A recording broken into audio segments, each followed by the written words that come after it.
Bonjour et bienvenue dans ce nouveau décryptage. Aujourd'hui, on va parler d'une véritable bombe à retardement cachée au cœur de la commande publique. Sur le papier, on est tous d'accord. La RSE, c'est devenu absolument indispensable. Mais en réalité, il y a une faille béante dans le système. Une faille qui menace directement la réputation des collectivités et les décideurs politiques locaux. Alors, comment désamorcer ce risque avant qu'il ne vous explose au visage? C'est exactement ce qu'on va voir ensemble.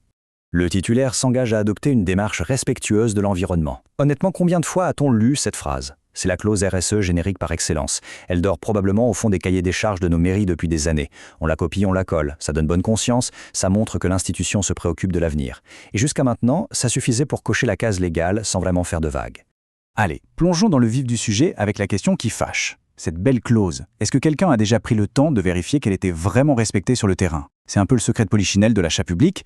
La vérité, c'est que les autorités locales ne vérifient quasiment jamais si ces promesses écologiques ou sociales sont tenues. Pour être tout à fait franc, la réponse est souvent un grand non. Ce qui nous amène logiquement à notre première partie, la clause purement décorative. Celle qui rassure les élus et les auditeurs sur le papier, mais qui n'a aucun impact réel. Si on gratte un peu sous la surface d'une clause de ce type, 3 questions toutes simples se posent. 1. Qu'est-ce que cette exigence signifie pour ce contrat précis? 2. Comment on la mesure? Et 3. Quand est-ce qu'on la vérifie? Si un acheteur public ne peut pas répondre très clairement à ces 3 questions, eh bien l'entreprise en face le comprend instantanément. Le prestataire lit la clause, voit qu'il n'y a aucun contrôle de prévu et conclut que c'est de la décoration. Le service de base sera fait, oui, mais l'engagement RSE sera complètement ignoré. Passons à notre deuxième point, le cœur du problème. Car oui, c'est un défaut purement structurel du système et absolument pas une question d'incompétence de la part des agents. Et ça illustre brillamment la situation. D'un côté, on a les grands ministères, les gros CHU, avec des équipes RSE dédiées et des tableaux de bord ultra sophistiqués. De l'autre, prenons une petite commune de 8000 habitants. L'acheteur travaille souvent tout seul, mais il a exactement les mêmes obligations légales que les mastodontes. Sans ressources, on comprend tout à fait qu'il n'est d'autre choix que d'insérer une clause générique pour être dans les clous administrativement avant de foncer urgemment sur le dossier suivant. C'est humain. Mais attention, l'enjeu est colossal. Aujourd'hui, le risque purement juridique pour une petite collectivité, il reste faible. Le fameux SPA0 n'est obligatoire qu'au-delà de 50 millions d'euros d'achat. Le vrai danger en réalité, il est politique et réputationnel. Imaginez qu'un journaliste local ou un collectif citoyen découvre que les belles promesses écologiques de la mairie, c'est du vent.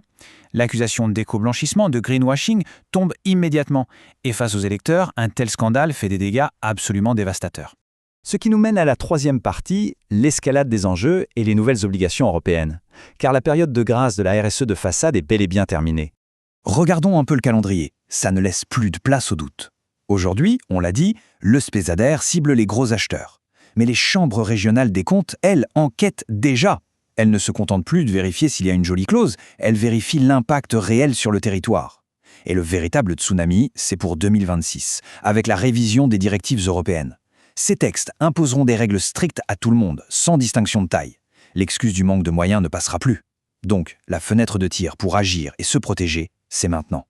Alors, comment faire concrètement? Voici notre 4e partie, un plan d'action infaillible en 4 étapes pour blinder les marchés et faire de la commande publique un vrai levier d'action. Le point crucial ici, c'est de poser une fondation incontournable. C'est la règle d'or absolue. Il ne faut insérer dans un marché que ce que l'on est matériellement et humainement capable de vérifier. Si le temps ou l'expertise manque pour contrôler une norme environnementale hyper pointue, on ne la met pas. C'est aussi simple que ça. Mieux vaut peu d'engagement, mais tenu et vérifié à 100%, qu'un immense catalogue de promesses que personne ne lit.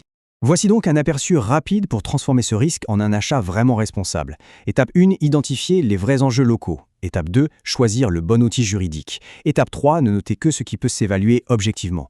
Et enfin, étape 4, planifier la vérification avant même de signer le moindre papier. Détaillons tout ça. À l'étape 1, on oublie totalement le générique pour faire de l'ultra spécifique.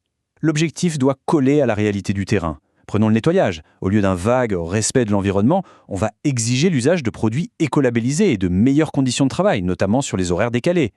S'il s'agit de travaux publics, on va cibler un élément super concret comme la traçabilité rigoureuse des déchets de chantier. La clause doit toujours être du sur-mesure, jamais du copier-coller. Étape 2. On adapte l'outil juridique aux capacités réelles de contrôle de l'administration. On a 3 leviers en droit des marchés. Le critère de sélection, très simple, tout se fait en amont. Le critère d'attribution, redoutable pour choisir le prestataire final, mais il doit rester lié à l'objet de l'achat. Et enfin, la condition d'exécution.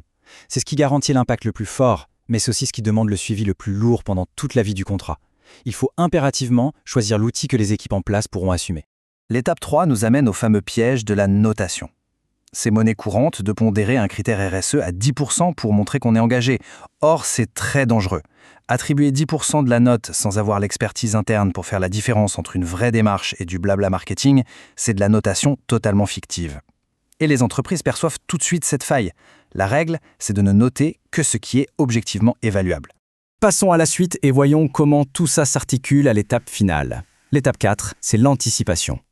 La pire erreur possible, c'est de se demander comment on va vérifier une clause une fois que le contrat a démarré et que les problèmes s'accumulent. La méthode de contrôle doit être gravée dans le marbre avant la signature. Comment va-t-on vérifier? Quand? Avec quels documents? Tout ça doit être écrit noir sur blanc dans le cahier des clauses techniques particulières, le CCTP. Comme ça, c'est transparent. Il n'y a aucune surprise pour le titulaire. On arrive à notre dernière partie, l'épreuve de la réalité. Ce choix d'intégrité qui sépare vraiment la simple gestion administrative du véritable leadership politique. Afficher une clause RSE magnifique, ultra complexe, mais qu'on ne vérifie jamais, ça fait de l'institution un acheteur conforme sur le papier, certes. Mais c'est un bouclier en carton. À l'inverse, exiger peut-être moins d'engagement, mais les vérifier avec une méthode implacable, c'est ce qui définit le véritable acheteur responsable. Ce n'est pas juste un détail de vocabulaire. C'est une question d'intégrité, d'impact tangible sur le territoire et surtout de maintien de la confiance avec les citoyens. Une ultime réflexion pour conclure. Sur le tout dernier marché public signé, celui qui inclut fièrement des critères sociaux ou environnementaux, si demain matin, l'entreprise décidait d'ignorer totalement cette clause, comment l'administration le saurait-elle? Y a-t-il une alerte de prévu, un rapport exigé, une pénalité applicable? Si la réponse est non, l'horloge tourne inexorablement. Il est grand temps d'ouvrir le capot de la commande publique et d'agir. Merci d'avoir suivi ce décryptage et à très bientôt pour explorer ensemble de nouveaux enjeux de fond.